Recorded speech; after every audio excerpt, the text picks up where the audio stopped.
Marco, vamos? Imagine all the people living for today. Imagine all there's no Tá bom já, Marco. countries. Chega. Deixa eu colocar o John Lennon aqui. Gente, é o seguinte, estamos aqui na 9ª temporada de Antes da Bengala, na série O Vestido Caiu. Que são pessoas que deixaram de trabalhar na área de moda, de vestuário, e foram para outras áreas de moda ou não, mas trabalhando em outros setores não do vestuário. E estou hoje aqui com Marco Scherfen. Falei certo? Falou, tá certinho, porque tá certo. Eu sou muito sério, certo. Que tem um livro maravilhoso, que é o único, que a gente vai falar dele depois, é isso? Isso, então isso. Eu tirei Deixar daqui, uma capa porque e a gente fico vai confuso, fazer uma sequência. É muito... Eu não consigo raciocinar direito. Certo. Mas antes, espera aí, eu posso só fazer um comentário? Claro, querido. Porque eu sei que foi seu aniversário, eu te trouxe um presentinho. Eu queria te dar também. É Eu uma fingindo- lembrancinha. Eu fingindo só do seu surpresa. aniversário. Não, mas ele não viu mesmo, tá? Eu ainda não acho... vi, deixa... Não, então dá uma olhada. É pelo uma coisa amor que eu de fazia com o Deus. Diego já faz um tempinho. Gente, Só um presentinho pra você. Você foi o primeiro que trouxe presente. É Os mesmo? outros, Tá bom. Eu cantei a Cissa para ela deixar umas coisas aqui, ela foi embora, levou tudo embora. Ela não sabe. Entendi. O pessoal não participa, não é legal. Meus primeiros recebidos, gente. Imaginei, é um podcast já tem que trazer uma Gente, lembrancinha. é meu primeiro Então, recebido. Eu acho que eu vou começar a começa fazer a isso cobrar, para as pessoas, Paulo. sabia? Começa Você tem a que trazer uma coisa legal para eu colocar. Eu coloco ali Isso. naqueles armarinhos, vai ficando cheio de Ótimo. coisa. Eu fiquei na dúvida, eu não sabia exatamente o que era, mas assim, acho que Uma você vai gostar. caneca. Uma caneca. Esse é um desenho teu, né? Isso, foi uma época que a gente estava fazendo umas produções de Gente, vai. caneca, bolsa, eu Marco. e o Diego, né? E aí essa daí foi um dos acontecimentos e a gente quis trabalhar com cidades, São Paulo, Rio, tinha várias. E aí eu trouxe a do Rio para você. Ai, que linda, gente. Olha isso, olha essa caneca. Aí a gente pegava elementos, Gente, né? eu vou Tipo, Havaianas. Agora eu vou ter que tomar água nessa caneca hoje. Vou até trocar Coisa aqui. de Copo turismo. combinou, tá vendo? Eu comprei para combinar, mas... Tem até o nomezinho aqui depois do lado. Olha, Assim. tá vendo? E foi um período muito legal, assim. A gente produzia a caneca, a gente estava fazendo trabalho com quadros também. Muito fofo da tua parte. E as sacolas. Marco, nós vamos falar tudo sobre você, desvendar seus mistérios. Legal. O Marco, ele era design gráfico na área de confecção. Foi meu parceiro durante o tempo, trabalhei com ele em uma empresa, que depois a gente vai falar sobre isso. E hoje ele é professor e artista... Artista visual. Visual, porque ele falou que não era para falar artista plástico, artista visual tem uma diferença, ele vai explicar essa diferença, que eu realmente não sei, mas estamos aqui com o Marco Scherfen, maravilhoso. Paulo, eu fiquei super feliz pelo convite. Não, menino, eu esqueci que eu tenho uma apresentação. Ah, tem, tá bom. Apresentando o Marco Scherfen. Para mim, Marco é uma das mais doces criaturas que eu tenho a honra de conhecer. Ele é leal, humilde, extremamente generoso com os amigos e com todos ao seu redor. É impossível não gostar dele. Me lembro quando conheci anos antes de trabalhar com ele, na casa de amigos em comum. Me recordo que ele fazia parte de um grupo extremamente talentoso, que incluía Vitor Teixeira, querido, né, Débora, e depois, que também, o Vitor, inclusive, trabalhou com a gente, né? Sim, trabalhou. Incrível o trabalho dele, né? Hoje ele está bombando por aí. E, posteriormente, tive a honra de trabalhar com ele e, mais ainda, de me tornar seu amigo. Marco já fez inúmeros trabalhos para mim, e inclusive é o criador do nosso logo Antes da Bengala. Hoje eu tenho orgulho de estar com meu doce e querido amigo, Marco Scherfen. Obrigado, Paulo. Nossa, que legal esse texto todo. Eu tô bancando a Tati Bernardes. Tô vendo. Só que ela é muito melhor. Você não jogou na IA, não, pra fazer esse texto. Não, gente, eu nem sei trabalhar com a IA. Tá bom, então beleza. Eu tô muito assustado com a IA. Tá, vamos falar disso também. Amigo, é o seguinte, eu quero que você me fale como você começou na carreira da moda, como foi esse teu encontro, você já tinha essa veia? Sim, então, bom, comecei assim, foi uma coisa que foi de uma maneira bastante orgânica, né, Paulo? Eu, na época, estava trabalhando numa agência de comunicação, chamava Simbiose Brasil, e eu estava trabalhando na época como diretor de arte nessa agência. E amigos, assim, que eu, na época, estava morando aqui no centro, né? Mas você tinha estudado, feito faculdade? Não, eu me formei em design gráfico, né? Eu sou formado em design gráfico, bacharelado.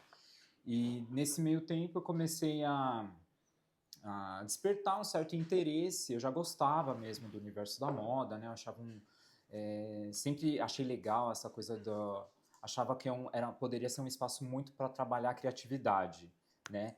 E aí, na época da agência, eu estava trabalhando e aí amigos começaram a me chamar para fazer freelas, né? Eu tinha um amigo que era stylist, fazia produções de foto para pequenos editoriais de rua, enfim. E aí ele falou, Marco, você quer organizar para a gente isso numa coisa concreta, né? Colocar isso num papel, né? A gente utilizava bastante impressão, né? Naquele período, isso por volta de 2009, 2010. E aí foi começando a me dar um start de querer entrar para esse universo. O que aconteceu foi que eu fiquei 1 ano e meio nessa agência, aí logo na sequência eu já recebi uma proposta do Vitor, inclusive, que ele Foi falou... o Vitor Foi o que te Vitor indicou Teixeira lá, que né? meio que puxou eu meio para esse universo, porque ele já trabalhava, né? Eu acho que eu indiquei o Vitor, acho que Foi, sim. na época ele estava trabalhando para uma marca chamada Mackenzie. Que ele trabalhava com o Paulo Matos, que já esteve aqui, Paulo Matos, grande Paulo Matos. Isso, era uma marca que é, se eu não me engano, do Sul, né? Isso. E aí ela estava fazendo uma sede aqui em São Paulo. Ele disse que estavam precisando de um designer gráfico e se eu não teria interesse para trabalhar com ele. Aí eu falei, bom, bora, né? Vamos para experimentar. E nessa área, então, a Pargan foi sua escola, porque você já tinha essa experiência antes, mas de alguma forma na área da moda, assim, de trabalhar, desenvolver catálogo e tudo mais, a Pargan te serviu como escola? Serviu, com certeza, porque, assim, aliás, eu sou muito, muito grato por ter trabalhado na Pargan, porque primeiro que eu tive a chance de a gente estar trabalhando junto, né, que foi super Era tão legal. bom trabalhar junto, né? Era muito gostoso, era super divertido. Tinha uma né? equipe ótima. Era uma equipe deliciosa. Uma equipe muito gostosa, né? E assim, a gente tinha muita liberdade, assim, também, né? Tinha a Alessandra também, né? O Rodrigo, que era o diretor, que assim... até hoje eu tenho boas memórias dele, da Elaine. Então, também, né? o interessante, agora eu vou fazer um porém não, uma aspas. A Pargan é uma empresa de moda no mercado de atacado, que faz uma moda fazia uma moda, não sei como está agora, que eu não acompanho mais, mas fazia uma moda bem moderna, assim, para a época. Eu acho que foi a primeira empresa que, de alguma forma, trabalhou com a linha LGBT, QIA+, todas as outras siglas, no conceito de atacado, mesmo sem ter essa intenção, né? Isso. E existia realmente um espaço bem grande de criação, porque o Rodrigo, né, que era um cara incrível, eu chamo o Rodrigo de Rodrigues, mas não é Rodrigues o sobrenome, mas eu chamo de Rodrigo Rodrigues, então não sei qual é o sobrenome dele, porque eu sempre gostei de falar Marcelo Marceles, Rodrigo Rodrigues. Sim. E o Rodrigo era um cara muito bacana de trabalhar, muito generoso. E ele entendia, ele dava o teu espaço, depois ele filtrava a tua loucura ali. Então era muito gostoso trabalhar com ele. E foi uma delícia trabalhar, né, Mar? Foi muito legal. Porque assim, eu acho que a gente teve a chance de explorar esse lado criativo e ao mesmo tempo a gente tinha amizade, né? Então tinha um vínculo ali muito bacana que rolava. Você trouxe alguma coisa da Pargan aí? Eu trouxe. Eu trouxe inclusive um catálogo que a gente fez junto, Paulo, que foi por volta de 2011, que é esse catálogo que eu acho que é bem memorável, assim, eu lembro. Nossa história, que a gente fez um espaço. É aquele modelo famoso, né? Que depois... Tabloide, né? Esse modelo aqui namorou depois uma digital influencer, Isso. Eu não lembro o nome dela. E foi muito bacana fazer esse catálogo. A gente fez... Esse aqui foi no Museu da Escultura, né? Isso, Museu da Escultura que a gente fez. Era muito bacana. Então, assim, cada um cuidava de uma cena, eu era bastante responsável de fazer essa montagem do catálogo, até para contar um pouquinho do que eu fazia, né? Então, essa parte da divulgação do material, né? O site, depois que tinha que cuidar também. E você fazia a linha feminina também, né, Marco? Isso, a Pargantinha, né? A marca Skein, né? também, né? Que era essa outra marca aqui, que era uma outra abordagem. Eles rolavam em dupla, né, Paulo? A Pargan e Skein, né? Era do mesmo... É do mesmo dono, porque na verdade a Pargan foi comprada pela empresa, pela Marani, né? Que era dona da Skein, que ainda é, né? Dona das duas. Das duas marcas. Esse é um catálogo bem bonito, né, Paulo, para mostrar, assim, porque acho que foi muito gostoso a época do catálogo, porque tinha que bolar as ideias, correr atrás. Agora, eu não sei, porque parece estar tendo uma transformação com a IA e também com as redes sociais, mas a gente vai falar da IA mais para frente. Mas era muito interessante como tudo era muito feito manual, né? Olha, a interferência, né, da parte da estética da O coisa, legal como desse... você ia escrever, né? Aqui era tudo meio que feito à mão. Acho que isso era muito era o rico dessas histórias. E no final tinha o lookbook, né? Acho que é legal mostrar aqui também, que ficava o final com as Isso. peças, né, das roupas. Exato, assim, exato. Né? Que era bom. E Que era seguia a mesma diferente. estrutura, né? Muito interessante isso. É uma pena que o papel acabou... tá morrendo, né, o papel. Uma pena. Mas tem história engraçada para contar.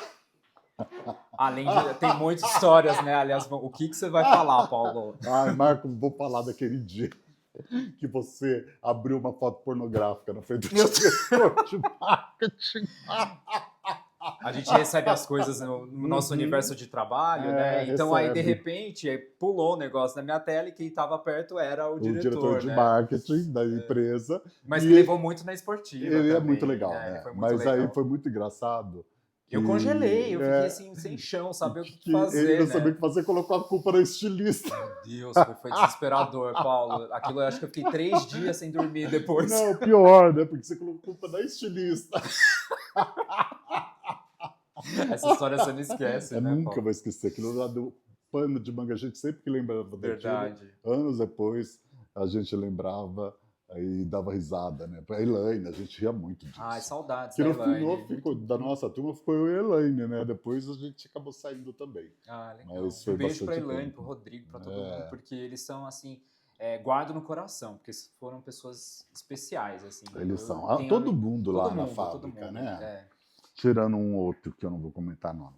Mas você já imagina quem é que eu tô falando. Mas todo mundo era muito bacana. Muito legal, foi. Foi um tempo bom. E quanto tempo você ficou lá na Pargan? Eu acho que eu fiquei, Paulo, se eu não me engano, foram 2 anos. Nossa, foi Foram uns bastante. 2 anos, porque eu peguei a transição de mudança. Eu lembro quando você saiu da Pargan. Saiu de um contexto de um local que depois foi para um Não, eu vou contar. O Marco. Foi para um outro espaço, né? Tivemos umas férias de final de ano, como toda empresa com uma certa dignidade oferece para os funcionários. E aí chegou no começo do ano, a gente tinha um trabalho para entregar, era a época do catálogo. Cadê Marco? Onde estaria Marco? Marco, cadê você? Marco estava em Nova York, mas não é que Marco foi para Nova York e lá ficou, porque sim, ele é uma pessoa que foi para lá e ficou lá. E eu dei muita risada de inveja, né? A minha risada era de inveja, porque gostaria eu de ter ficado em Nova York. E não voltou, simplesmente Marco mudou, foi para Nova York. Ai, Paulo, não, essa foi fase foi uma loucura, assim. Eu lembro, foi final de ano. Eu comentei, eu cheguei a avisar o Rodrigo, a gente conversou tudo, mas era um... Mas você não ia ficar lá, né? Você ia fazer um curso, alguma coisa? Não, eu já estava com interesse de... Já estava querendo respirar novos ares, né, Paulo? Não. Você sabe, eu sempre tive muita... Eu sempre fui muito, assim... Conseguia ver começo, meio e fim nas etapas de coisas que eu queria fazer, né? Então, eu lembro que chegou um momento que eu falei, acho que agora tava acontecendo oportunidades de eu estar falando com outras pessoas, já estava me sentindo com uma certa vontade de ir para fora também. Isso, Nova York foi antes ou depois da Diva? Então, a Diva foi uma marca que me deu essa abertura também para trabalhar bastante com moda, porque a Diva foi uma marca que eu trabalhei como freelancer, mas eu acabei assumindo a marca durante todo o período de fazer campanhas. Entendi. E isso foi antes, inclusive, da Pargan. Até trouxe uns catálogos aqui, eu tenho uns muito legais aqui, ó, que a marca era da Andréa Ribeiro, uma estilista incrível também, e ela, assim, me deu muita liberdade para trabalhar. Era público tinha isso? Porque a linguagem é bem isso, né? Olha, gente, tinha duas marcas, Vai ter fotografia, acredito eu, aí na tela, mas olha que bacana. A Diva era a marca DNA, né, dela, assim, a oficial, e depois, com o tempo, ela lançou outra que foi a Didi, que também foi um público mais jovem, meninas mais novas, né? Que aí já fazia uma coisa mais... Isso, era mais coisa de zine, tinha uma pegada mais de... eu gosto. Xerox, uma coisa bem de adolescente, sabe? Escrita, desenhada, né, rabiscada. Eu acho isso muito legal, porque pega bem essa coisa do caderno da menina, né? E era assim, fenomenal, formato, gente. Paulo, porque assim, a Andrea, ela dava muita liberdade pra gente, ela gostava disso, sabe? De propostas Teve ousadas, uma época, assim, né, que sabe? teve uma certa liberdade, né? Porque a Pargan também dava muita liberdade para a gente Dava. fazer. E eu tive a oportunidade de trabalhar na Santa Claus, que me deu total liberdade para fazer tudo que eu queria fazer. Então eu tive muita sorte nesse setor, né? Não era. Tinha algumas empresas que davam essa liberdade. É, né? esse catálogo aqui eu posso dizer que foi assim o ápice pra mim, porque foi o momento que ela chegou e falou: Marco, faz o que você quiser nessa proposta de ilustração. E aí eu fiz o catálogo inteiro ilustrado, né? Tanto o catálogo como os móveis que estão que foi feito na Você ficou de produção. trazer uns móveis aqui para mim, até agora não estou vendo nada. Ah, os móveis é mais difícil, né? Mas eu preciso trazer um A dia pra você ver. mesinha, cabeceira, o tal do Não, teve abajur. uns que eu consegui vender. Ó, você Eu vendeu. vendi, Ai, te vendi. odeio. Não, eu consegui. Não, tem um que é o abajur que todo mundo É quer, mas lindo. esse eu ainda não consegui me Não, tem que desapegar, ficar na sabe? tua Esse tá casa, aquilo é guardado. maravilhoso. Mas esse Muito foi, eu acho legal. que um momento bacana, assim. Muito legal.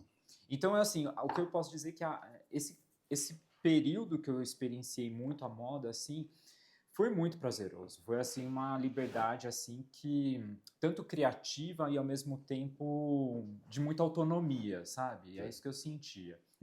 E Nova York, como foi? Então, aí em Nova York, como é que aconteceu? Eu tinha um amigo que conhecia o diretor da L'Oréal, lá de Nova York. Ele chama Robert Bergman, diretor de criação lá. Se eu não me engano, o Robert ele não está mais agora morando em Nova York. Ele saiu de lá, né? Até teve bastante gente que saiu de Nova York, né? Não sei se você está sabendo disso, né? Que tem muita gente saindo de lá. Queria entrar lá. E aí o que aconteceu foi que lá ele me chamou para fazer a proposta da identidade visual do site dele. Olha que legal. E aí eu já estava fazendo freelances aqui com ele para poder conhecer um pouco dele, saber o método de trabalho dele. E ele gostou do meu trabalho e me fez uma proposta. Falou, Marco, eu gostei, você não quer vir para cá? E foi assim. Que chato, né? Ele falou, vem, você quer vir? Eu pago, você vem, você trabalha aqui comigo, você faz identidade visual aqui, a gente vai estar ele tinha um escritório lá, né? E eu falei, beleza. E imagina, como que eu ia negar, Paulo, para ir para lá assim, né? A única coisa ruim foi que era no inverno, porque foi dezembro, então eu peguei aquele frio Frio lascado. do cão que é lá, né? É um frio de doer. Então foi assim, foi um período legal, eu pude trabalhar com ele nisso. Depois ele quis dar sequência comigo, porque o foco dele também era muito em embalagem, porque era L'Oréal, então tinha muitos produtos para embalagem de shampoo, né? Tinha aquela marca Redken. Mas é a L'Oréal Paris ou é uma linha L'Oréal... Não, ele tinha o escritório dele de criação da L'Oréal ficava em Nova York. Ah, entendi, da L'Oréal York, mesmo. da L'Oréal, isso. Seu e cabelo aí, tá macio. E aí ele fazia, mas ele pegava a L'Oréal e a Redken. Tá. Tinha algumas marcas, mas sempre voltado nesse contexto, Entendi. assim. Ele era muito ligado com o L'Oréal.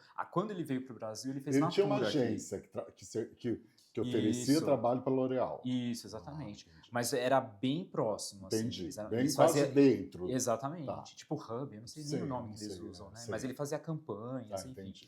E aí o que acontece foi que, nesse tempo, inclusive ele tinha um site que era o m-packet.com, que era focado só para embalagens.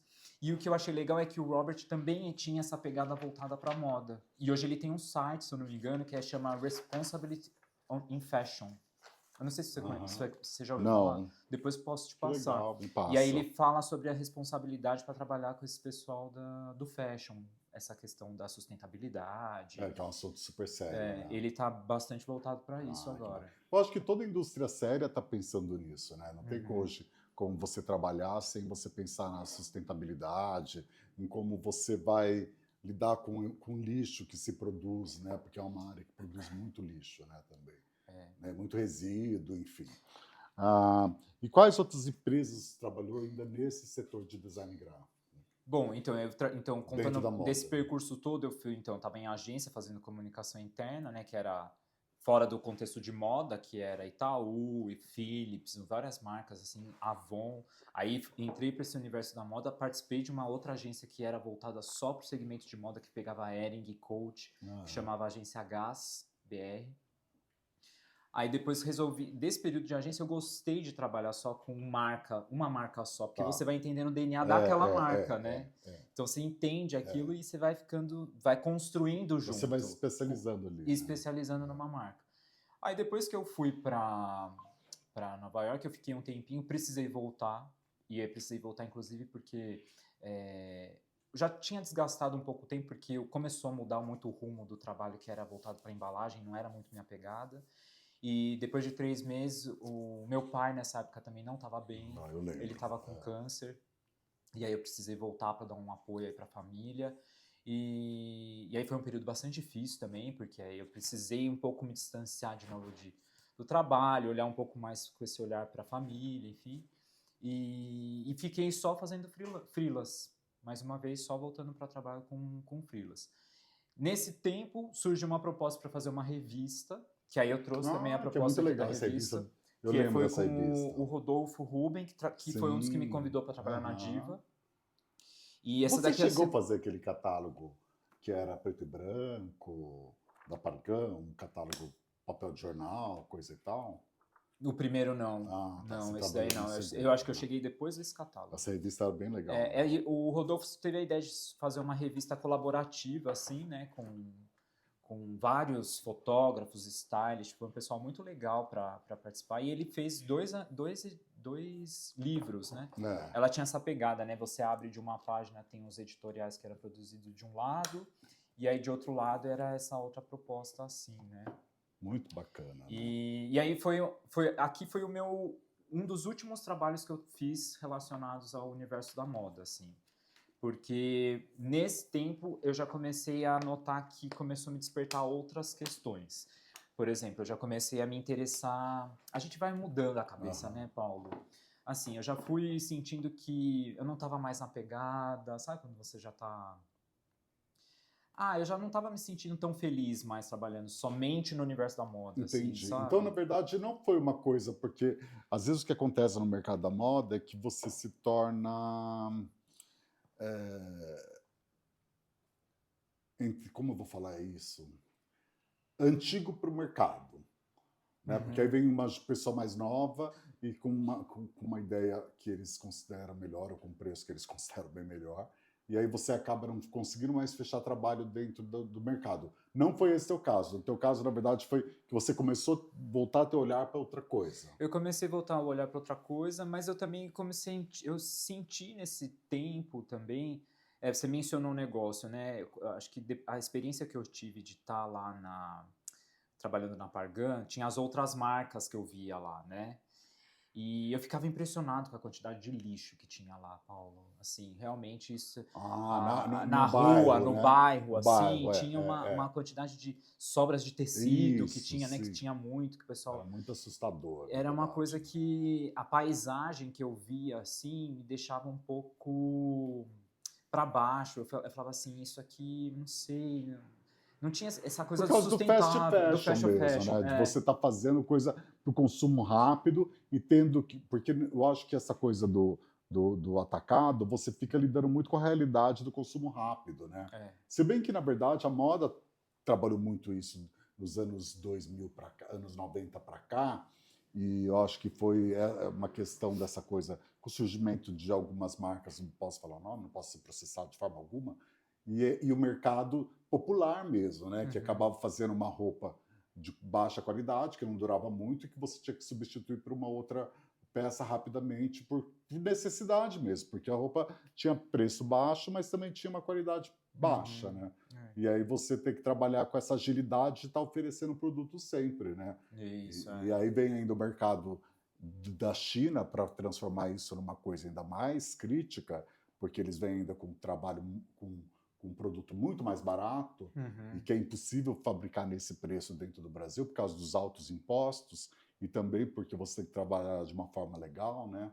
E é complicado você competir com o mercado popular de fora, né? E como eu sempre fui muito assim,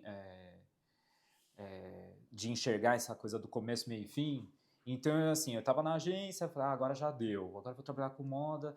Trabalhei numa agência, já deu. Depois, então eu sempre consegui dar esses fechamentos de ciclo, né? Mas assim, são momentos, né, Paulo? São indas e vindas. Aí o que aconteceu depois dessa fase foi que começou a me despertar o interesse por pesquisa. Eu já tinha trabalhado bastante com design, segmento de moda, e comecei a me interessar. Na época de agência, vários amigos já falavam para mim, Marco, você eu sempre estava explicando, sabe, Paulo, para alguém, assim, coisas no Photoshop, nos programas, sempre gostei de ficar explicando, né?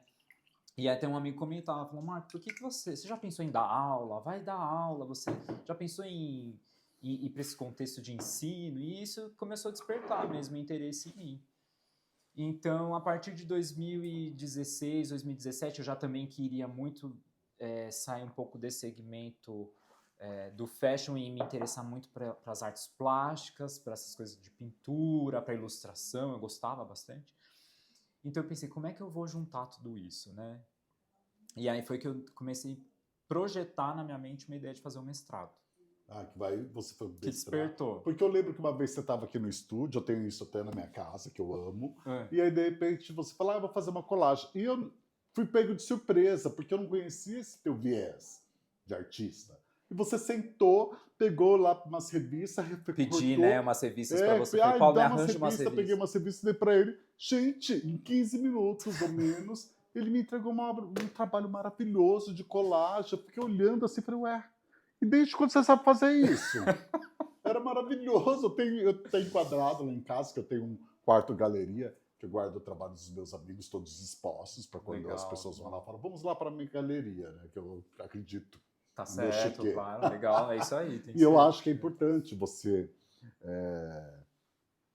colocar, né, esses trabalhos das pessoas que você acredita na parede, e expor, e mostrar, e exibir, porque é tão fundamental, vale muito mais do que um pôster do Van Gogh na parede, né? Eu acho que você ter um original de alguém que você admira, que você conhece, né? Não menosprezando nenhum artista, mas você está dando um olhar, né, permitindo que as pessoas vejam aquele trabalho. Eu acho muito interessante. E foi legal a experiência, porque você não estava dando nada, né? Eu falei, Paulo, arranja umas revistas aí pra mim. Que louco! E aí você ficou meio assim. Pegou um Errorex e tacou lá. Eu falei, ué, o que ele vai fazer com o Errorex, além de gastar todo o meu Errorex nisso? E de repente... E aí nasceu do nada. E tem a coisa da experiência também, que igual a gente tá fazendo agora, a gente conversando e nossa, foi maravilhoso, assim. Incrível. Eu adoro aquele trabalho, eu adoro. Legal. Então, daquele trabalho foi umas coisas que eu já estava interessado em trabalhar com colagem, para esse lado mais desse Você viés trouxe artístico. alguma coisa de colagem pra gente Eu mostrar trouxe. aqui? Eu tenho aqui, então assim, na verdade, tem esse daqui, que é um projeto que eu gosto bastante, que eu tive que fazer para uma... A gente chama de livro de artista. Tá. Foi de uma disciplina de uma professora incrível, que é a Luiz Wiss, que ela trabalha inclusive lá na Unicamp, lá no Espaço da Gravura. E a gente tinha que entregar para ela uma proposta de livro de artista, e a minha ideia foi fazer esse daqui, que foi uma caixa em madeira, né? Gente, isso é muito bonito, Marco. Então, assim, aí a minha proposta... Posso abrindo assim, mostrar? Isso é peça única? É peça única. One of a kind. O livro de artista geralmente tem essa abordagem mesmo. Você criar uma ideia de uma estrutura de um livro, mas é muito livre, né? E aí o que eu quis fazer foi que eu fiquei muito inspirado no trabalho do Robert Rauschenberg, que trabalha com colagem, né? Na verdade, tinha um texto, né? Na época, foi por volta de 2018, 2019, e a gente teve aquele período que estava muito, falava assim, crise, tempos de crise.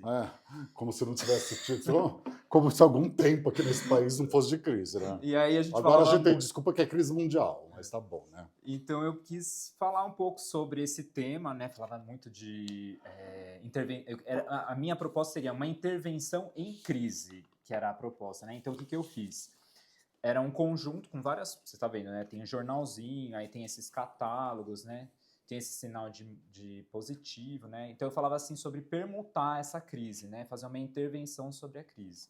Então nasceu esse espécie de zine, né? E aí nessa abordagem do Rauschenberg, que ele faz aquelas colagens jornalísticas, né? Ele pegava bastante imagem de... E aí o que aconteceu foi que foi surgindo uns quadros nessa pegada que eu fiz, que eu queria explorar a colagem nessa ideia... Gente, isso é muito legal. Com a mesma proposta que o Rauschenberg fez com o silkscreen. Entendi. Que ele fazia bastante trabalho com o silkscreen, né? Na período do Andy Warhol, né? E eu queria trazer esse resgate do silkscreen, só que aqui no caso eu não usei o silkscreen, eu queria simular algo parecido. Aí sabe aqueles papers que você faz impresso na impressora e depois você passa o ferro e cola? Sei. Como que chama esse papel? tipo um transfer, né? É um transfer. É tipo um É um transfer. transfer. Então eu imprimi várias fotos nesse papel, pedi para minha mãe uma forma de bolo. Falei, mãe, me arranja uma forma. Ela falou, o que você vai fazer com essa forma? Eu falei, só me impressa. No fim tive que dar uma nota, porque destruí a forma dela, né? E aí com a forma de bolo eu ia esquentando as imagens para poder fixar nessa lona. Tem uma lona, se você olhar, ó. É uma lona de um tecido de um canvas, né? Nossa, muito legal. E aí dava esse efeito, ó. E foi tipo um trio, né? De Olha, que quadrinhos. Aí lindo ficou assim. isso. Não, são demais. Então, aqui nesse contexto, eu estava começando a trabalhar com a colagem, mas o que aconteceu foi que eu comecei a dar essas pinceladas. Você começa a perceber que tem umas pinceladas assim. Sim, Então, eu sim. comecei a inserir tinta. Aqui Então, dá para ver bem que é uma coisa. então eu comecei, do contexto da colagem, eu comecei a sentir essa vontade de trabalhar com os meios de expressão. Então, como que eu poderia experimentar tanto técnicas da colagem, mas misturando tinta? E aí começou a me despertar o interesse em começar a trabalhar com tinta acrílica. Eu nunca gostei de tinta óleo, porque a tinta óleo, ela não, você pinta e ela não seca, né? Fica dias. Ah, eu só consigo trabalhar com lápis colorido, aquarelado. E você usa caneta também, né? Eu uso canetinha Bastante também, caneta, marcador, né? Marcador. Mas eu gosto mais do lápis colorido aquarelado. Também gosto. Ah, adoro. Muito bom. Adoro. E aí o que aconteceu foi que eu queria experimentar com a tinta também. Tinta e pincel. E desse negócio de experimentando com tinta, eu acabei produzindo então umas telas. Aí começaram a surgir telas. Posso ir pondo, Paulo? Pode. Então, assim, aí foram surgindo telas. Depois que eu fui saindo Isso da foi colagem. durante o mestrado, isso? Isso. Aí no meu mestrado eu quis experimentar esse caminho para as pinceladas. Só que o que acontece? Como eu já venho do campo do design gráfico, que eu já tinha produzido muita imagem, muita coisa, já tinha feito de várias maneiras, então eu pensei assim, para mim mais importante do que criar a imagem em si é o fato da ação daquilo que tem como resultado da tinta. Eu estava interessado na materialidade da coisa, entendeu? Eu não estava pensando muito na imagem, eu estava pensando mais nos efeitos que a tinta tem sobre o material. Entendi. Foi aí que eu despertei o interesse pelo abstrato. Entendi. E aí eu descobri um monte de coisa, Paulo. Descobri um monte de coisa, porque aí eu comecei a estudar sobre o abstrato, voltei lá para o início do século XX, do pessoal que estava explorando o abstrato com Kandinsky, com aquele pessoal. Acabei conhecendo o trabalho de uma artista chamada Hilma af Klint, que é uma mulher que foi uma das primeiras mulheres que trabalhou com abstrato. E aí, disso tudo nasceu um livro depois, que depois eu posso deixar para quem quiser, que é um livro que eu falo sobre o começo da era do abstrato. Porque você tem esse livro Você tem esse livro digital? Tenho digital. Ah, que ótimo. E eu disponibilizo no meu... Ah, que bacana. Depois. O resultado da minha entrega do mestrado foi esse livro chamado Ritmo, Pigmento, Matéria e Expressão, que eu falo justamente disso, de como trabalhar esse lado do abstrato. E eu conto, tem as minhas colagens, né, esse processo todo da colagem até chegar na tinta, né, com a tinta acrílica. Isso é todo chique, né, Márcio?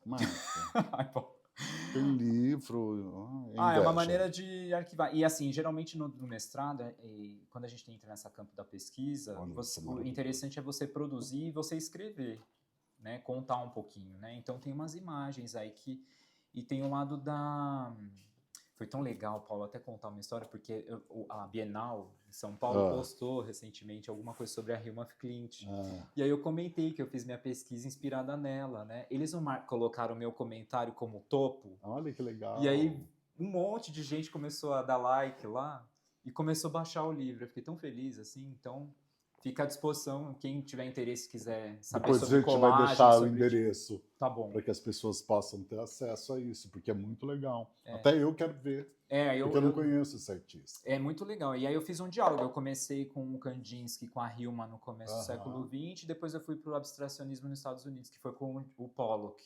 O Pollock e o Mark Rothko. Você sabe quem tem muito talento para o abstrato? O filho do Rodrigo, aquele menino. Você não tem ideia. Da Pargan? É. O menino faz um trabalho maravilhoso, maravilhoso.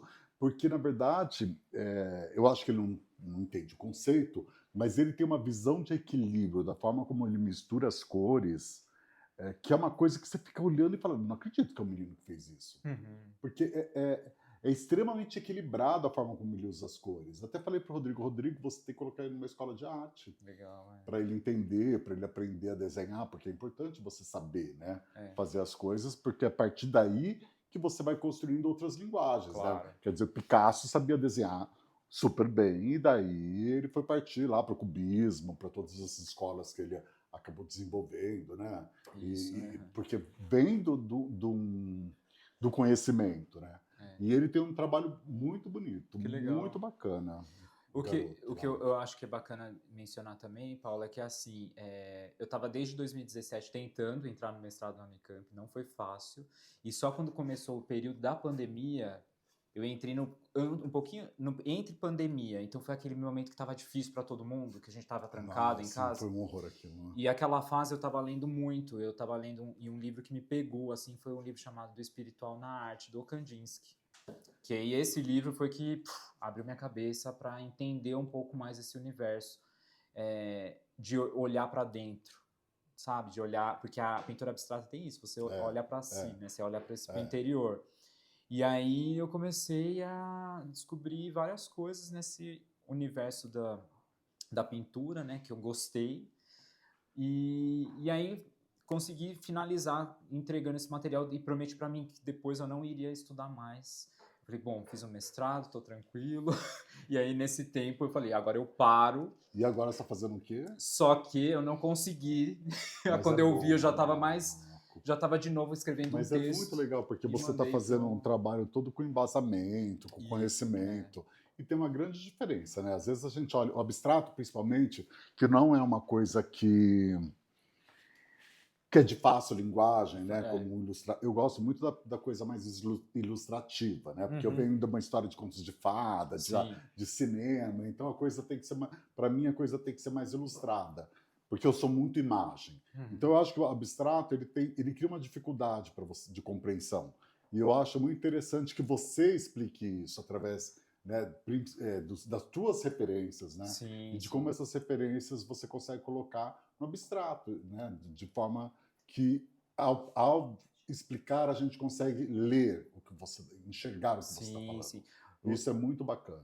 O que eu acho que é o mais bacana de tudo, assim, é pensar que a gente acaba utilizando muita coisa que a gente traz, inclusive da moda e também do design gráfico, que é hierarquia, equilíbrio, todos aqueles princípios de Gestalt, eu acabo utilizando em tudo. Não, e como você acaba ocupando as cores, as camadas, a harmonia, tudo, né? Como que você puxa dos amarelos em um vinho, um bordeaux, uma coisa assim, aí tem o preto Dá muita branco. Liberdade mesmo. É muito interessante isso. Foi um trabalho que eu consegui concluir, e aí depois eu comento o que eu tô... Esse já foi, agora eu tô em um outro momento. Tem mais trabalhos aí pra gente poder... Dessa relação de abstrato que outros foram esses. Tem mais um. Tem uns aqui, não tem?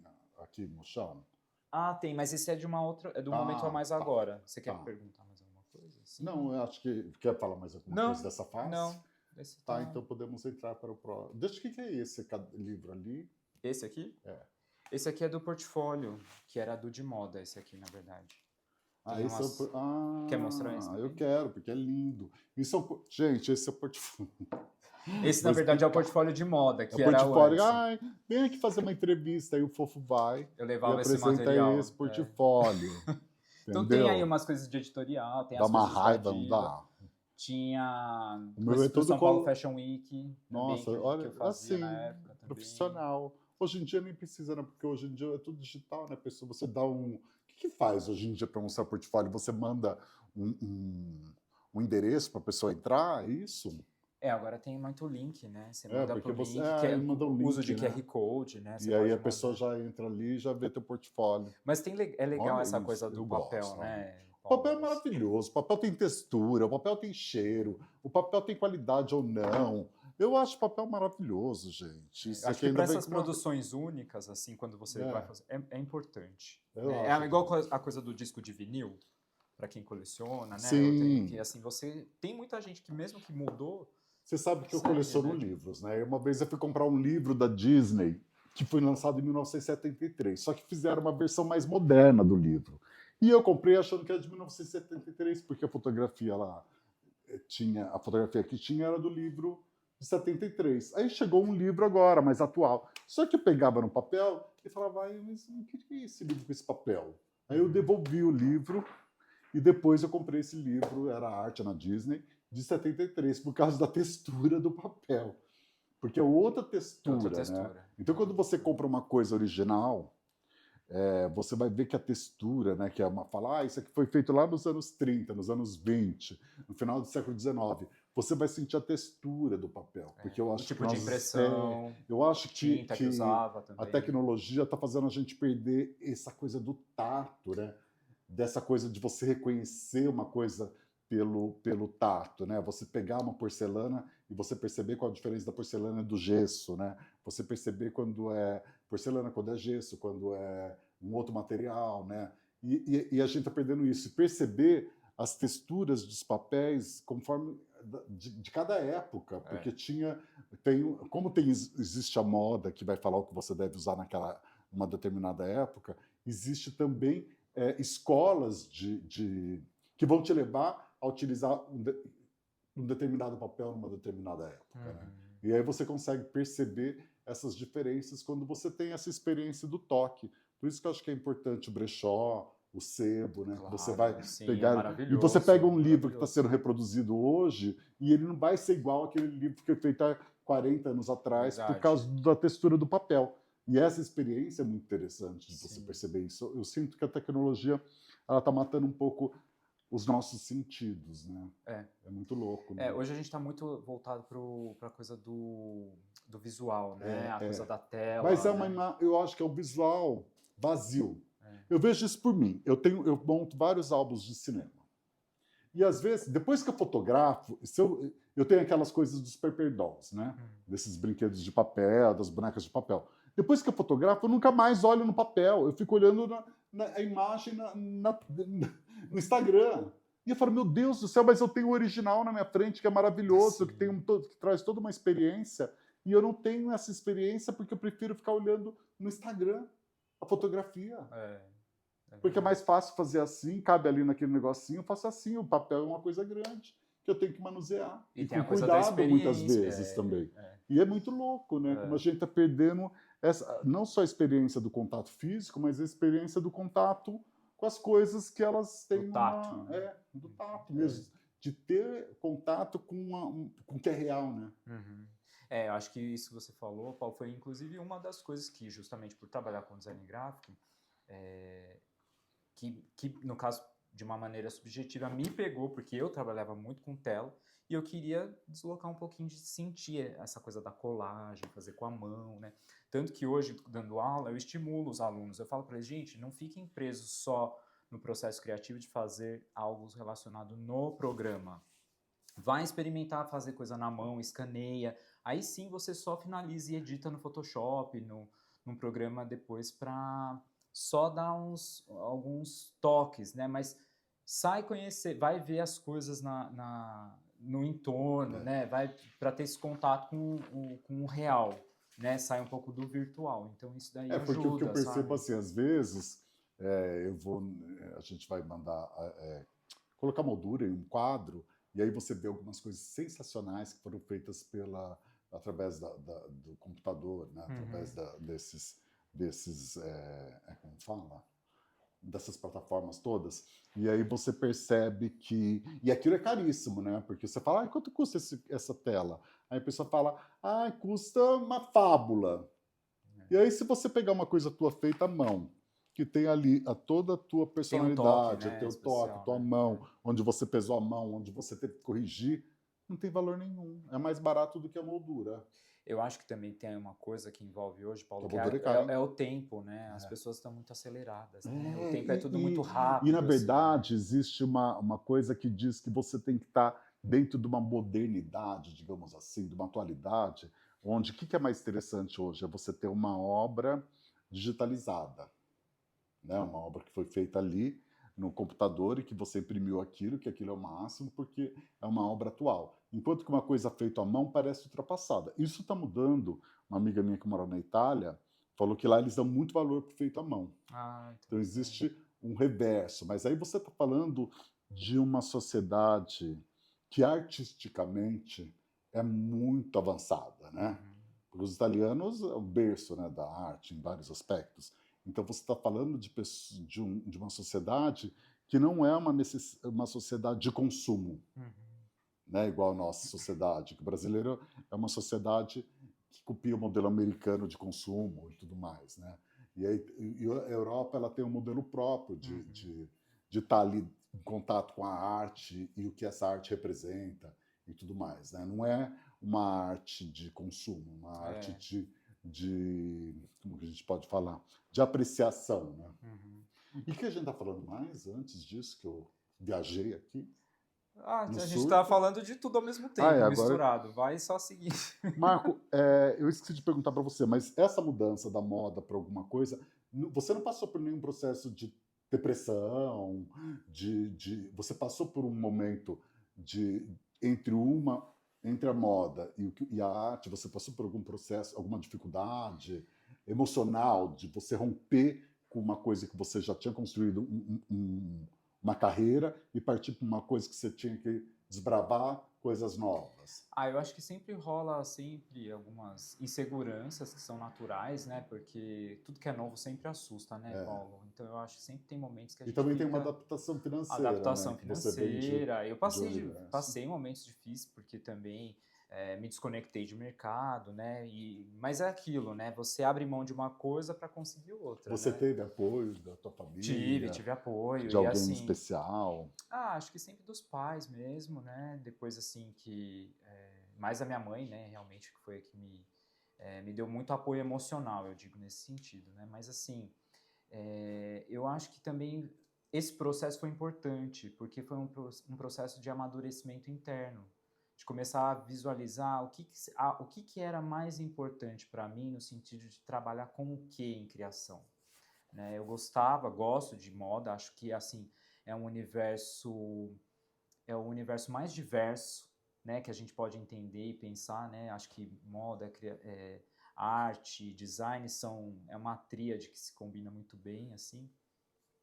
E sou fã, assim, mas acho que agora pensar para tempos atuais, né? A gente está vivendo uma crise climática. Como é que a gente começa a pensar em trabalhar agora esse lado criativo, seja no campo de moda, design ou artes, mas pensando para esses novos tempos que a gente está enfrentando, né? Quais são as necessidades Quais são as reais? necessidades reais? Quais são os problemas que a Quais gente são as precisa necessidades pensar, reais né? de consumo, eu De diria, consumo né? O também. que você realmente precisa consumir, né? É. Eu acho que nós estamos vivendo uma época... Eu acho que a moda mudou muito no sentido, talvez, com essa coisa dessa arte, dessa moda de consumo muito rápido, né? Que foi com essas empresas de modinha que surgiram, fazendo você estar super atualizado, que teve o lado democrático, que foi trazer a moda, deixar a moda acessível, a moda como tendência, como conceito, acessível para as classes menos privilegiadas, mas também trouxe uma coisa de uma agitação no mercado de moda, né? Eu lembro que nos anos 90 a gente nem falava de eu vou comprar uma bolsa Prada, né? Começou nos anos 90 isso, mas a gente não falava muito disso, não tinha tanta importância, porque era um universo muito distante do nosso, né? Então depois virou uma coisa que aí virou uma fantasia. Eu quero ter uma bolsa Chanel, eu quero ter uma bota, sei lá, uma marca qualquer. Você quer ter alguma peça que é daquela marca porque você se sente representado por ela. Mas hoje eu acho que você tem que ter uma quantidade meio absurda de itens, né? Então você vê, eu acho que talvez também com essa coisa do digital influencer, sei lá o que isso significa, porque na verdade são pessoas que mostram uma realidade surreal, né? Chega a ser patética e cafona, mas que fala para você que você tem que ter muitas bolsas da Louis Vuitton. E aí você fala, mas deixa de ser especial, né? Você fica mostrando status, mas aquilo deixa de ser especial. Porque a conquista de uma coisa, a conquista de uma bolsa que vai te trazer um status ou vai te trazer um pertencimento ali, ela tem que ser festejada, né? Ela tem que ter uma real importante. Essa é a bolsa mais bacana que eu tenho, porque ela me dá status, ela me oferece isso, oferece aquilo, mas ela é um item especial no meu guarda-roupa. E eu acho que deixou de ser especial. Quer dizer, você mostra lá a mulher abrindo o armário, cheio de bolsa Chanel, e você fala, que valor tem a bolsa Chanel para essa mulher? Né? Ela pode comprar a bolsa Chanel na hora que ela quiser, deixa de ser especial, Sim. entendeu? Então, eu acho que a moda passou por isso e ficou um pouco chato trabalhar com moda, Uhum. porque você parece que está empurrando um produto para a pessoa que ela não precisa e você não está nem construindo um estilo verdadeiro, né? E isso surgiu desde os anos 90, que eu acho que quando houve aquela mudança de estilistas, que foram os mais jovens, revitalizar as marcas antigas, né? Que ao invés de construir os próprios nomes, né, eles tiveram que trabalhar para casas clássicas, né, como Chanel, Dior, Givenchy e tudo mais, e eles tiveram que remodelar essas empresas e no final o nome deles não entraram, né, na história da moda, mas não se tornaram produto de desejo. São essas marcas ainda do século XX que são produtos de desejo. Quer dizer, você ainda deseja uma Chanel e não um John Galliano, né? E não um Karl Lagerfeld. Você deseja a Chanel por Karl Lagerfeld, mas não o Karl Lagerfeld. Você deseja a Dior do Galliano, ou do estilista que está agora aí, não sei nem quem é, mas não o John Galliano, né? Então você transformou, você esticou essas marcas para uma vida muito além do que ela precisaria ter, né? Para ela virar consumo, consumo, consumo, e você não está lançando nomes novos, na verdade. Porque as pessoas, a partir do momento que elas abandonam essas casas de costura, elas são esquecidas. Olha o John Galliano, né? Que foi esquecido, agora teve um revival dele aí, mas ele foi esquecido, né? Então, uma coisa muito estranha. E o Alexander McQueen consegue se manter porque a estilista também, trabalhava com ele e ela conseguiu pegar esse DNA e puxar. Entendi. Mas se caso contrário, morreria com ele.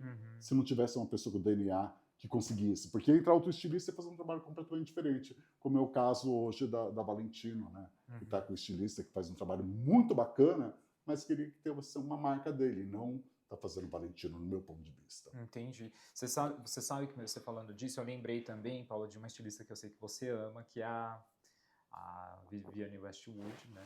Que eu acho que sempre falava de você, né? E eu lembro que quando ela estava bastante ativa no Instagram, ela falava sobre essa proposta do fast fashion e ela já mencionava essa questão anárquica em relação à crise climática.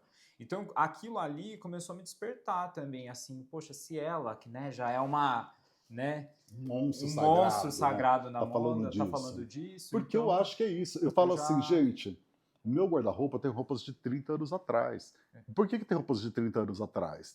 Primeiro que tem roupas que eu engordei e não consigo mais vestir, mas que estão ali, porque são muito mais importantes para mim, porque quando eu tenho uma história com aquelas roupas. Eu não comprei aquelas roupas porque era uma tendência, eu comprei aquelas roupas porque elas tiveram significado na minha vida naquele momento.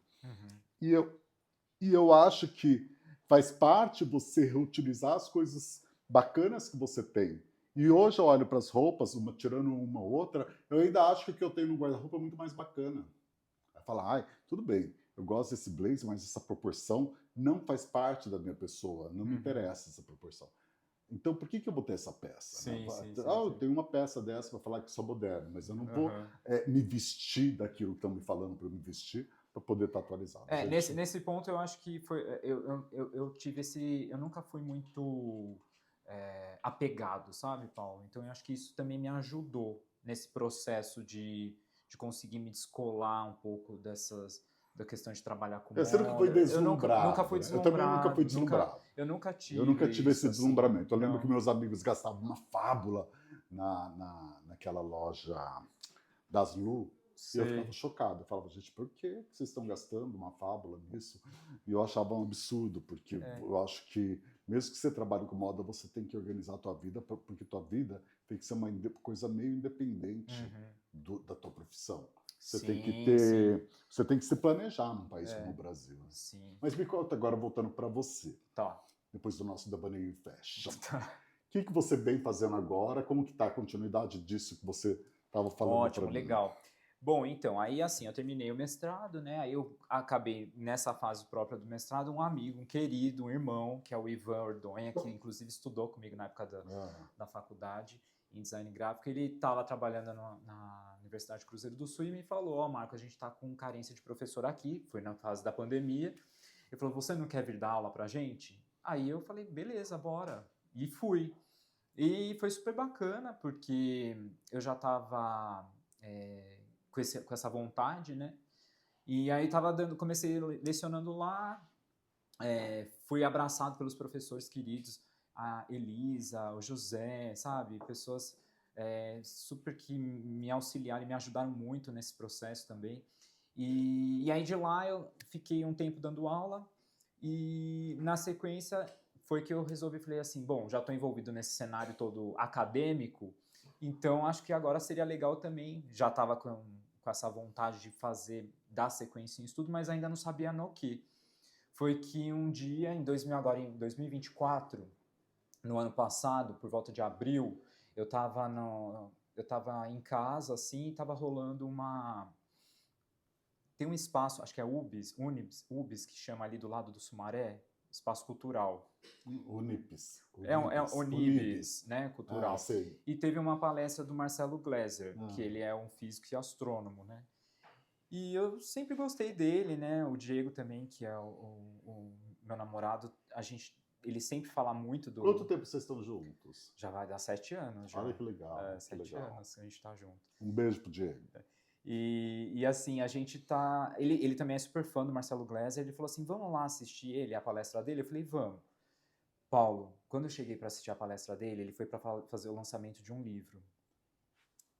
Ele começou falando sobre coisas que ele pensa, do que ele está enxergando para os dias de agora, e depois ele foi falar sobre o lançamento do livro. O livro chama O Despertar do Universo Consciente.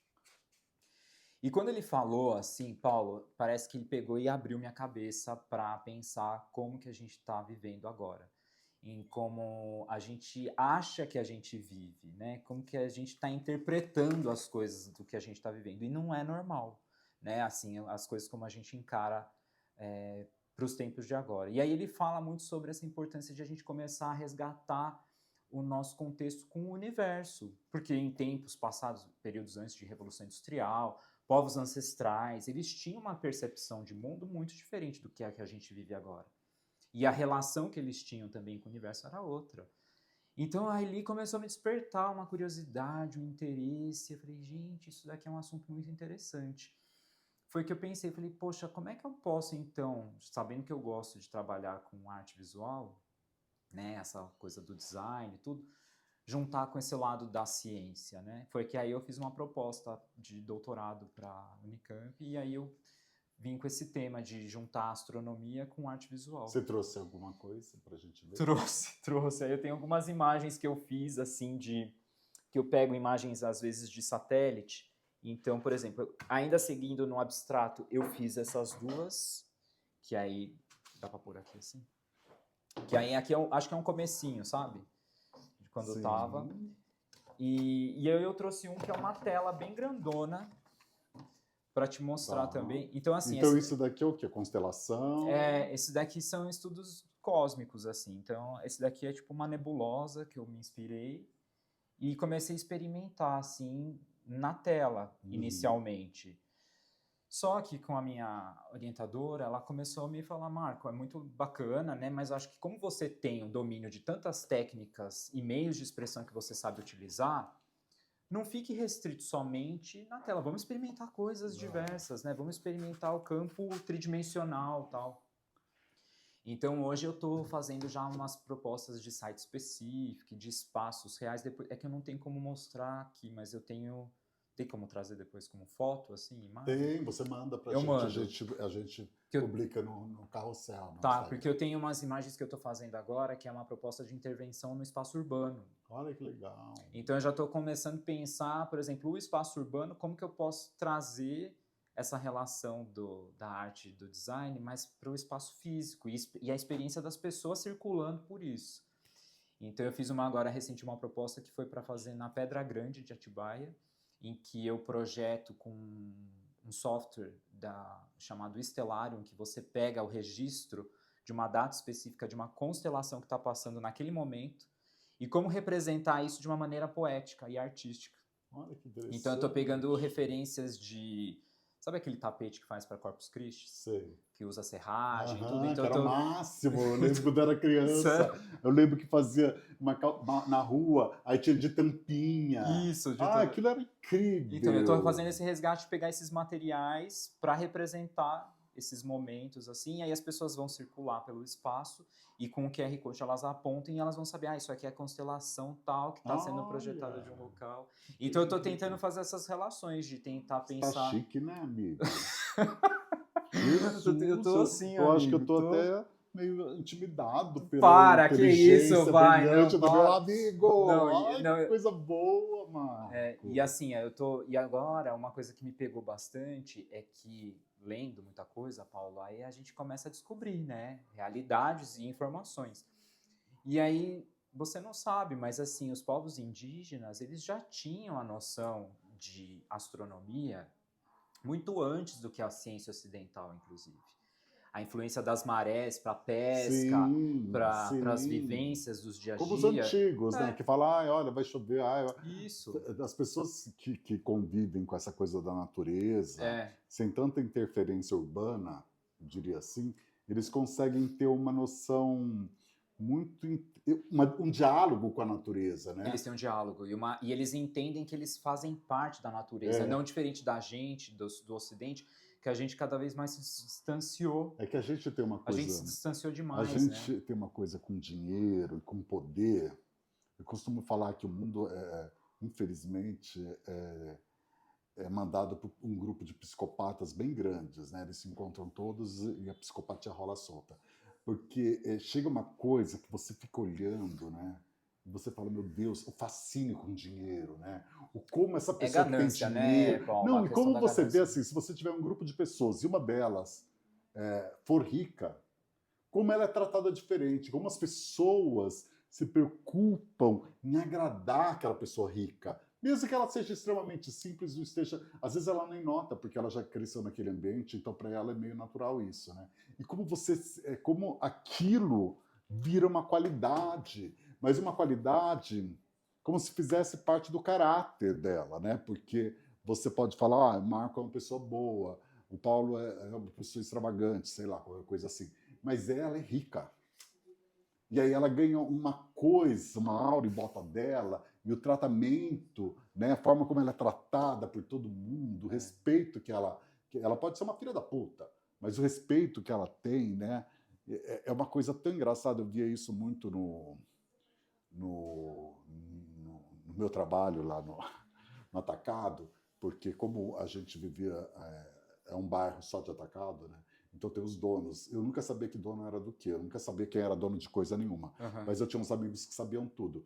E aí eu percebia como que era o tratamento dessas pessoas, como tratava essas pessoas que chegavam porque ele é de não sei onde. E eu ficava olhando e falava, tá, geralmente eu não sabia nem o que era o não sei onde, mas tinha um valor muito grande. E aí você ia trabalhar com a pessoa, ela era um monstro.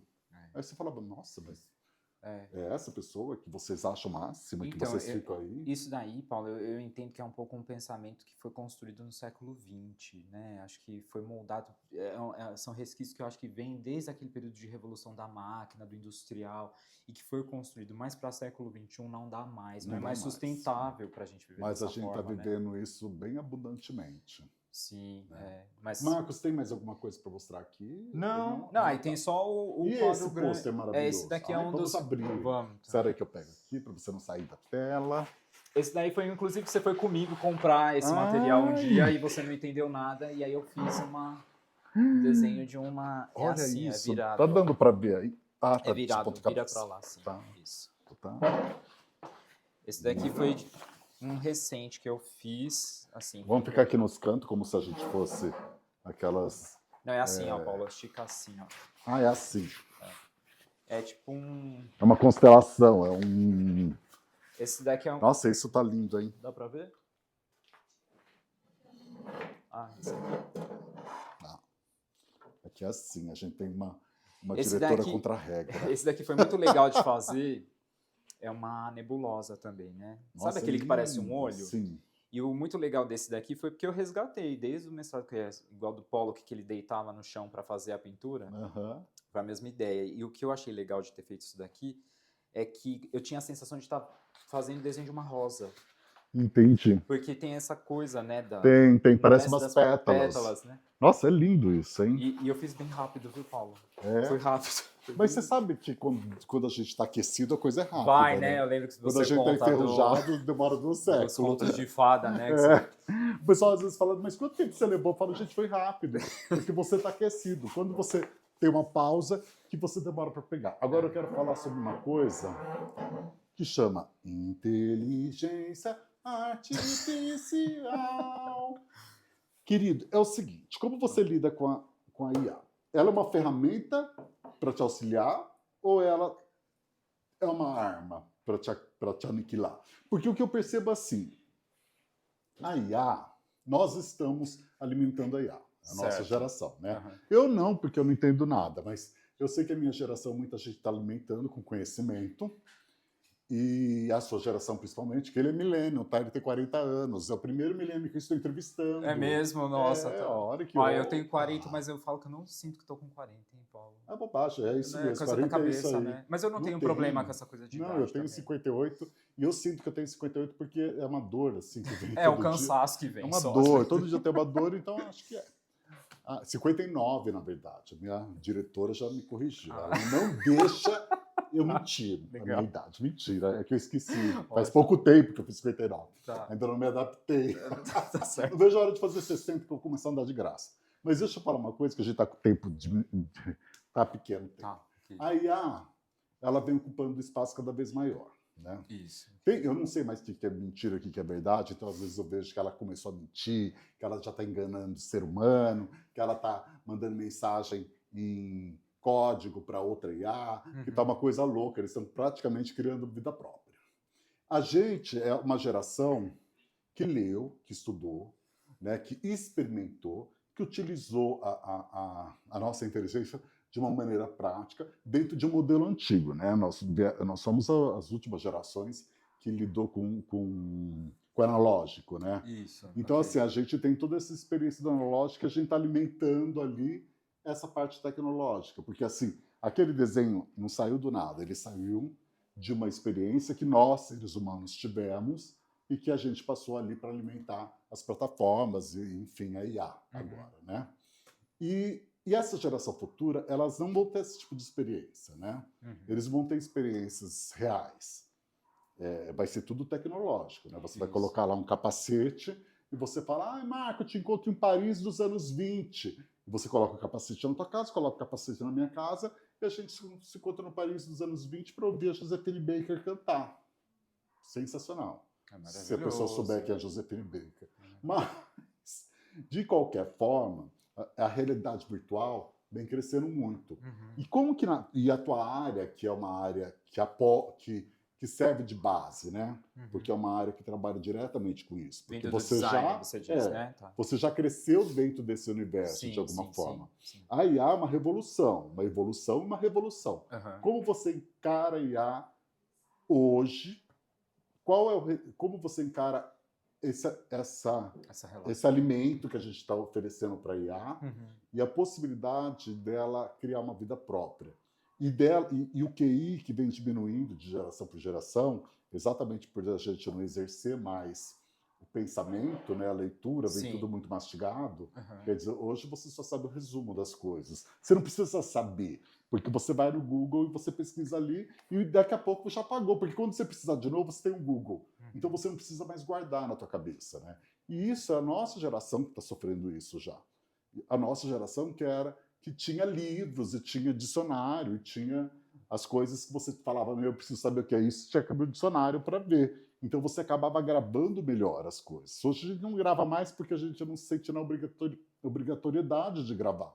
Como você está encarando a IA dentro da tua área e como você encara isso no futuro? Ok, então, assim, eu acho que falar da IA é sempre muito delicado, né, Paulo? Porque realmente é uma coisa muito rápida que está acontecendo e que a gente ainda não está... É aquilo, né? A gente está muito evoluído tecnologicamente, mas conscientemente a gente ainda não está tanto assim.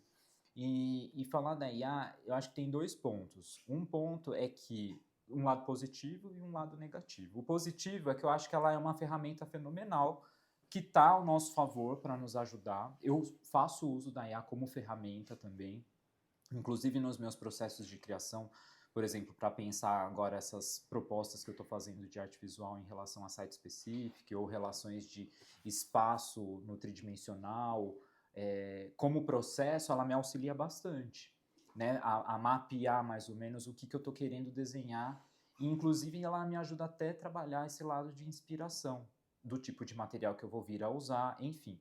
Agora, a gente sabe que existe um contexto da IA onde ela está se tornando agora, tudo é direcionado somente para ela, né?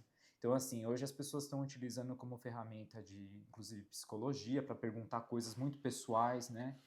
Fazendo uso Já vi gente falando de de terapia tudo, pela IA. deixando de ter esse contato mais humano para voltar ali para a IA e muitas vezes dando porque a IA, na verdade, ela trabalha com algoritmo, né? Ela não trabalha com esse lado do sensível, né? Ela está trabalhando sempre com o lado Então, Marcos, desses códigos, isso eu né? também acho muito questionável, porque assim, eu sempre vejo falar isso, né? Que sempre vai precisar do homem para manusear e para passar informação, porque nós temos uma coisa que eles não têm. Uhum. Mas a gente continua desenvolvendo essa coisa que eles não têm. É isso que me Sim, preocupa. o momento agora que eu vejo, Paulo, é que assim, existem contextos geracionais. Você falou de um grupo que não viveu isso e está experienciando, e para eles deve estar sendo um choque muito grande, eu imagino, porque eu vejo, inclusive, por minha mãe ou pessoas que estão lá Não, eu conectadas mesmo, gente. 24 horas Eu no fico bem celular chocado e com isso. não saem de outro contexto, né? É. Às vezes a gente sai para restaurante ou qualquer lugar, você vê pessoas que não estão tendo mais o diálogo porque elas estão ali no celular, né? Então, assim, essas situações eu acho que para a geração mais nova acaba sendo mais fácil de lidar, porque eles, por estarem já inseridos, eles têm mais desapego com a IA. Eles fazem uso? Eles fazem uso. Inclusive lá na faculdade, quando eles perguntam se eles podem utilizar, eu dou a liberdade total para eles. É muito comum que eles utilizem, só que a gente sempre pede para eles mostrarem para a gente o prompt que eles usaram. Então eles têm que explicar como que eles chegaram naquele resultado. Agora, o que a gente precisa começar a pensar é como que a gente pode... Você mencionou de a gente estar emburrecendo, né? De que a gente está ficando cada vez mais... Porque a gente já não precisa mais de determinadas coisas, porque você joga ali na IA e ela faz. Só que eu sou muito otimista para algumas coisas, mas eu acho que assim... a gente tem que entender que a gente está tendo uma chance agora para poder trabalhar outras coisas. Aí ela vem para facilitar a gente algumas coisas, mas que a gente pode ter uma abertura de tempo agora para trabalhar esse lado do sensível, Eu acho assim, do eu criativo, acho que do humano. tem uma coisa que eu gostaria de colocar que eu pensei agora. Seria muito interessante a IA, ela ter uma função de realmente ser uma ferramenta que facilite a nossa vida para diminuir a nossa carga horária de trabalho, para que a gente pudesse ter experiências mais reais, Sim. um lazer. Só que o que eu acho que acontece com o ser humano, ainda mais no universo, e eu não estou aqui para defender qualquer sistema político, não é isso. Mas eu estou falando do nosso sistema, nesse que nós vivemos, né, ocidental, né, que é do consumo, né, desesperador, né, que você não é mais o que você pensa, você é o que você tem. Então, assim, eu não consigo ver uma justiça, eu não estou vendo essa justiça de divisão de renda, para que, com a IA, a gente possa facilitar, melhorar e ter mais qualidade de vida. Porque eu acho que a função da IA deveria ser essa, você ter, fornecer, né, ser uma ferramenta para que você trabalhasse menos, agilizasse mais seu tempo, dentro do que você tem que fazer para sobreviver, né, que você tem que ganhar dinheiro, tem que pagar suas contas, afinal de contas você vive numa sociedade organizada, né, que precisa disso para que as coisas funcionem, mas que você pudesse ter o teu tempo para o lazer, para a tua família, para as coisas que realmente são importantes para você. Mas, ao mesmo tempo, eu percebo que a sociedade enlouqueceu, né? Porque a gente está vivendo uma era que se vende, né? Hoje em dia eu entro no Instagram, eu não vejo mais o que meus amigos postam. Eu só vejo produto para eu Propaganda, comprar. E eu fico pensando, mas, gente, que eu já inclusive comprei. escuta, né? Mesmo sem ligar, você Exatamente. consegue... Então, assim, e aí você fica bem do valor que as pessoas dão para isso, né? E o quanto você passou a ser isso, que você coloca a tua fotografia lá com filtro, é tudo uma mentira, né? Que você pode escolher o fundo que você quiser, você pode estar, aquele dia, por acaso, está na casa de uma pessoa rica e você fez uma fotografia no sofá, né, de couro, legítimo, sei lá do quê, e parece que você vive aquela realidade. Então, essa preocupação eu tenho, assim, se a IA não vai trazer miséria, no final das contas. Nesse ponto, Paulo, que a gente pode ser assim muito cirúrgico para falar disso, é que a gente tem que entender que a gente, infelizmente, vive numa escala hierárquica, né? E que eu acho que vai precisar ter muita... A mudança precisa vir lá de cima. Vai ter que vir, porque Tem que vir lá assim, de o cima, topo da né? O topo da pirâmide, pirâmide vai ter que ter esse ela vai despertar ter que rápido para enxergar perceber isso. que ela vai ter que dividir melhor essa renda dela, Exatamente, distribuição de riqueza, porque enfim. quem vai consumir ela? É. Porque se a IA vai substituir profissões e trabalhos, né, que o ser humano fazia, que a tecnologia já vem fazendo isso, na verdade a Revolução Industrial ela já fez isso de alguma forma, mas eu acho que agora a tecnologia é muito mais violenta nesse sentido, né? Quer dizer, você vai tirar a mão de obra, né, das pessoas, elas vão fazer o que? Faxina? Nem isso, porque agora você tem um robozinho que limpa teu chão, daqui a pouco vai ter uma coisa que esfrega a tua casa inteira e ainda canta ulalá, ulalá, ulalá, e você fica feliz de estar com ela ali, né? Porque já estão fazendo os parceiros reborn, né? Daqui a pouco você casa com um robô. Mas tudo bem que isso faz parte do fato de que a gente não conseguir tolerar mais absolutamente nada do ser humano. E essa intolerância, ela vem exatamente do fato de que você não precisa da proximidade mais. Eu acredito nisso. Quando você precisa, você se adapta. Né? O ser humano é extremamente adaptável. Se você está rico, você é rico. Se você fica pobre, você aprende a ser pobre. Né?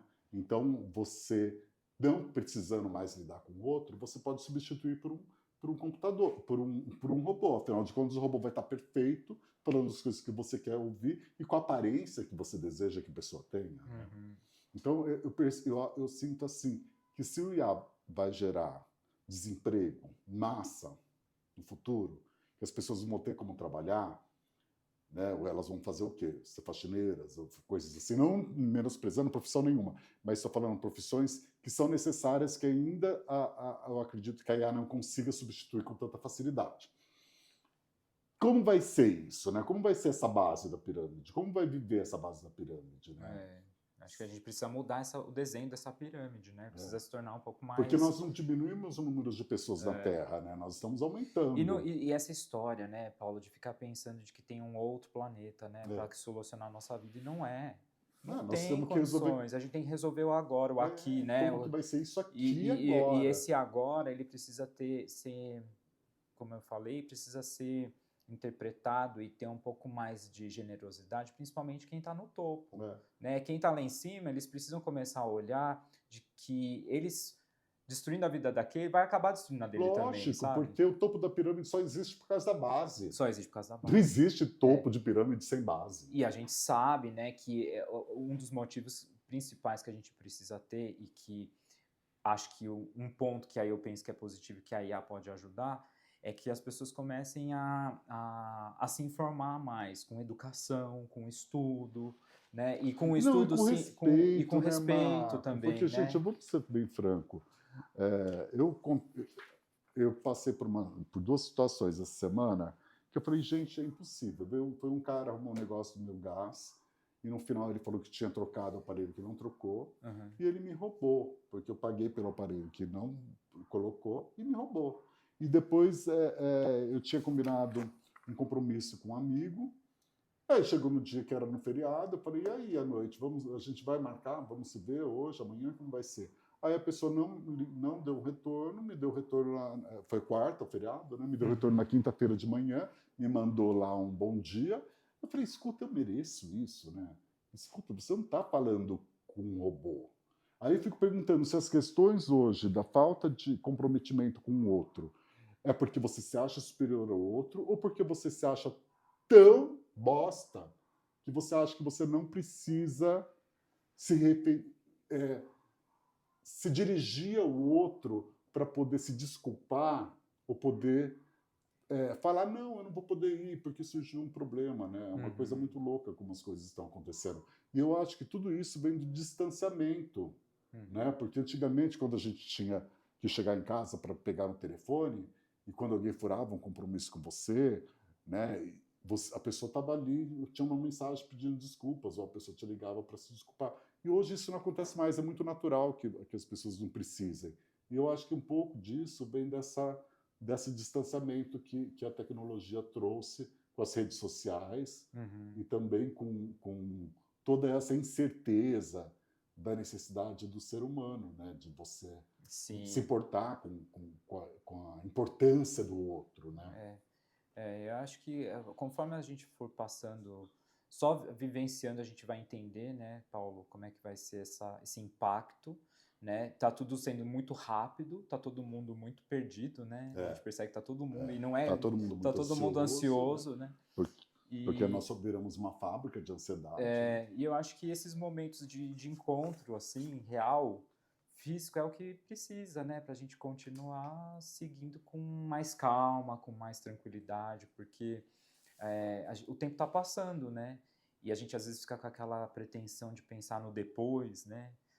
Eu vou fazer agora algo porque no meu depois eu vou ganhar um céu, eu vou ganhar qualquer coisa. Mas será?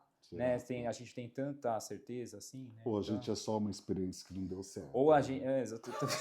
ou a gente está vivendo... Que eu tô achando antigamente... Eu tô começando a acreditar muito em outras vidas, né? Eu não tenho certeza que a gente é uma experiência que não deu certo. Eu gosto de acreditar que tem uma série, eu não lembro qual, que fala que a gente tem várias realidades. E que eu entrei numa porta que eu caí nessa. E que, de repente, tem uma outra aí, que tem um outro Marco vivendo de uma outra maneira. Meio o mundo de Sofia, né? Pode ser. Tem uma série que é assim também. E tem uma coisa que é engraçada, porque a gente fica olhando, porque assim, gente, por mais que a gente erre, que a gente seja cruel muitas vezes, que a gente seja péssimas pessoas, de vez em quando a gente consegue ser péssima pessoa, né? Mas o que eu digo é assim, o mundo tem coisas que são muito descaradas, que não são boas, e as pessoas estão aplaudindo. E é meio assustador ver as pessoas aplaudirem coisas que já é determinado que não é bom, né? Que você tem que tomar cuidado com o que você aplaude, com quem você ovaciona, com quem você considera seu ídolo, né? Porque isso mostra muito de você, e você não pode fazer vista grossa para a parte ruim daquilo, né? É verdade. Ai, gente, estive aqui com meu amigo Marco Scherfen, que eu amo, querido, obrigado, doce, adorável, apaixonante. Obrigado mesmo pelo convite. Viu? Gente, essa foi a nono episódio de Anjos da Bengala. Não se esqueça de se inscrever no canal. Estamos todos os domingos a partir das 18 horas no YouTube e outras coisinhas mais que a gente vai desenvolver. E é isso, meus amores. Posso deixar o meu... Claro, os endereços, eu sou assim. Falo. Eu tenho o meu Instagram, que é @ né, Marco, sem S. Aí é Scherfen, eu vou soletrar, é CHER de rato, FEM de Maria. Scherfen, Marco Scherfen. Isso, que mais? Só, tá bom. Tá. Nossa, ele tão cheio de coisa. Não, só esse aqui no Instagram, só. Achei que tivesse uns 30 igual eu, assim, que tem de boneca de papel, de não, look, sei lá do quê. Vários, Paulo. Tem vários, eu não consigo nutrir nenhum. Beijos. Beijo, até mais. Adorei. Obrigado. Foi legal, né?